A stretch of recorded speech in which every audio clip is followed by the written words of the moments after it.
Okay, everyone. It is the week of Thanksgiving, and we are doing story time with Radhika every night. And in today's story, I'm excited about today's story. Isn't that how I start every story? I'm excited about today's story. But anyway, today's story is truly exciting. Tell me a time when you've all had situations where you've been given something, but then you want a little bit more. You can watch TV for 30 minutes. 35 minutes, mom. How many of you have done that? 5 more minutes, five more. I knew it. All of us do it, right? I do it too. So, long time ago, in a far away place, there was this barber. And let's name him Abhinav. Abhinav was a very good barber, and he was the king's barber, not any ordinary barber, all right? So he would go to the king every day and take care of his hair and his beard and everything so sweetly. And he was very sincere at his work, and he was really good at his work too. So he went and he took care of everybody. I mean, the king's needs.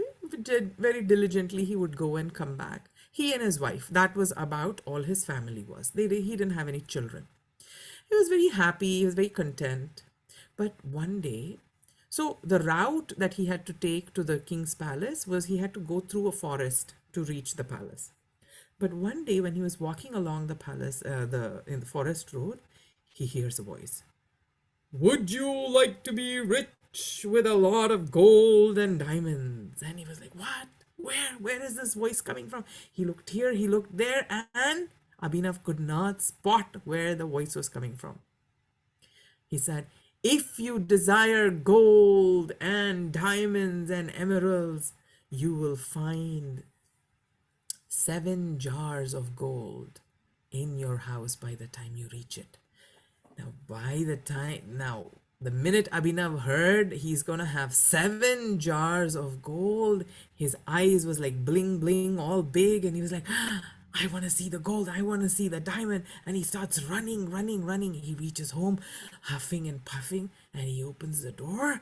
And lo and behold, oh my god, they were not tiny jars, you guys. They were huge jars filled with gold, filled with diamonds, like big rocks of diamonds, right? This guy was, because he worked in the palace, he knew what real jewelry looked like, right? So he picked up the diamond and he shone it near the sun. It was shiny, it was beautiful. They were real gold and diamond. He opens jar 1, jar 2, jar 3, jar 6. They're all brimming all the way to top. But jar 7 had only till half. The other upper portion, it was just only half full. He called his wife and he said, what should we name Abhinav's wife? Whatever. We'll just call her Meena for lack of creativity right now.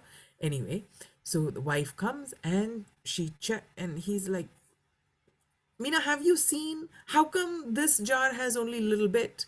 Maybe the guy who came and dropped it off, like, took some, what happened? Did it spill on the floor? She said, I didn't hear any sound. I don't know who came and dropped this.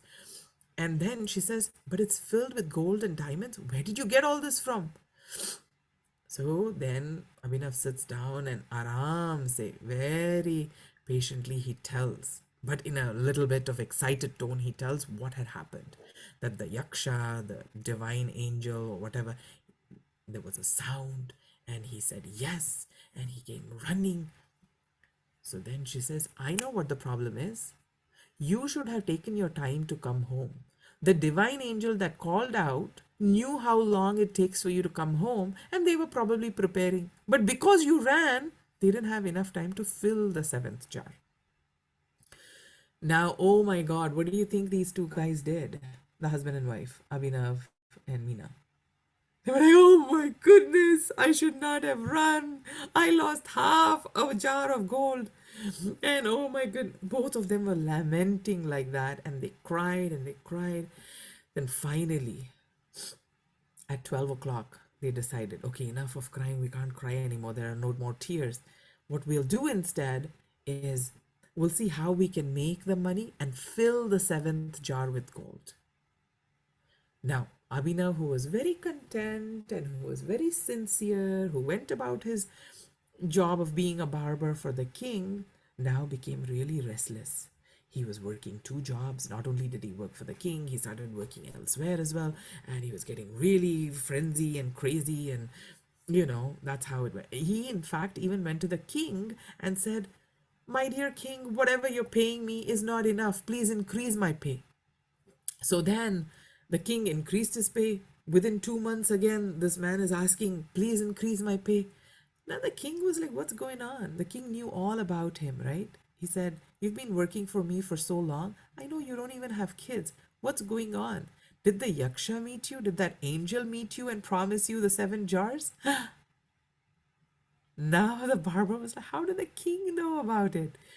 He was like, "Yes, king, you are right. It was the yaksha, the angel that stopped me and said, 'Okay, I'll give you gold.'" And immediately the king said, "Look, the yaksha works on your desire and your greed. If you want it, then the jars. The only way to get rid of the jars is to make sure you don't want it. As long as you want the gold and diamonds, the excessive gold and diamonds, and plus, imagine you have 6 full jars. That's more than enough for you and probably the entire village to sustain without working, right? Don't worry about filling up the seventh jar.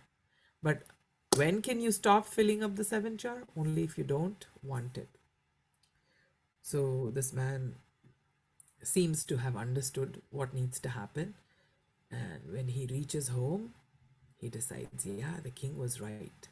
I don't want any of this. And poof, like magic, the jars vanished. And he lived happily ever after. What do you learn from the story, you guys? Did you like the story, first of all? Yeah? Yeah. Okay, what did you learn from the story? Yes, Netra. Don't be greedy. Yeah, don't be greedy. Yeah. Oftentimes we tend to lose the stuff that we have also because we are going for something we don't have, isn't it? Yeah. Yeah. Yes, Navya? Be grateful. Be grateful for what you have. Yeah. So true. So true. The health, the peace, the contentment that he had, he was not grateful for any of that, right? It's like, what if? Oh, yeah, let me get some more. Yeah. Okay, good. Anyone else? Any other thoughts? No? Aditi, you're awfully quiet today. Um, I agree. Be grateful for everything and like don't take everything for granted. Yes, don't take everything for granted. Very nice, very nice. Thank you for listening so patiently. We'll see you again tomorrow. Stay safe, stay healthy, stay happy, and stay inspired.